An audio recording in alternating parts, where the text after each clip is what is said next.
The world is changing at such a fast pace, and obviously with the evolution of AI, this is getting faster. But we've also got so many things happening in the world at the moment, and the way things have changed post-pandemic, there's so much change and uncertainty that has just become the backdrop of our life and our new norm, except it's not normal. And I think the way we live, whilst we are supposed to be adapting to it as normal, because it's not normal, we're struggling. And I think that's normal.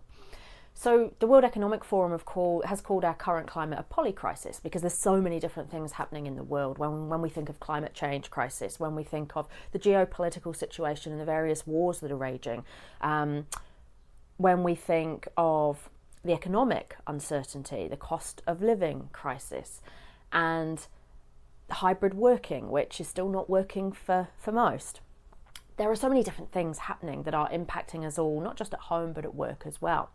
And it's this pressure, I think, when you overlay that then with the pace at which we live, it's constantly quickening. And we see that burnout is continuing to increase in terms of the rates of burnout.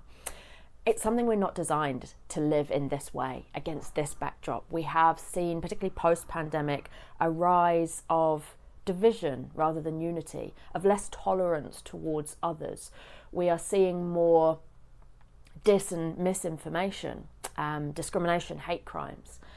And this can all leave us feeling like it's a bit hard. Brené Brown has called it living beyond human scale, which I think sums this up perfectly. Our bodies and minds were not designed to live the way we live.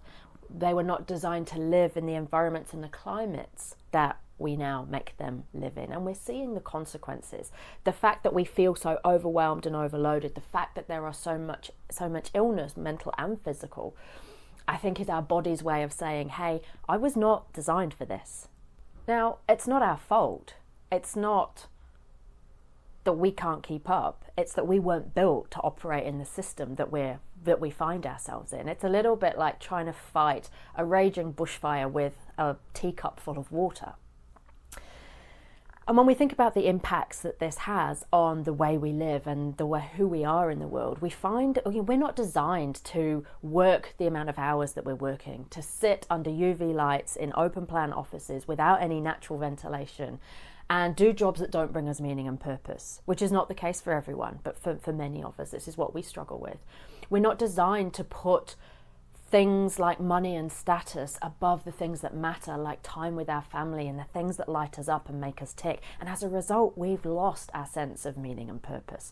We're not designed to be constantly connected to social media and devices and at the same time be struggling with this loneliness epidemic that we see across the world, and not just in our older population, in our younger population now too. We're not designed to eat the food that is in our food system, which is making us sick. There is so much about our life that just doesn't fit with how we could and should be living. Our constant busyness, this always on mentality, the more is always better pursuit, is what's causing the problem. And I think Brené Brown was right when she called it living beyond human scale. We are constantly in this fight-flight state that was only designed as a temporary measure to overcome an impending risk.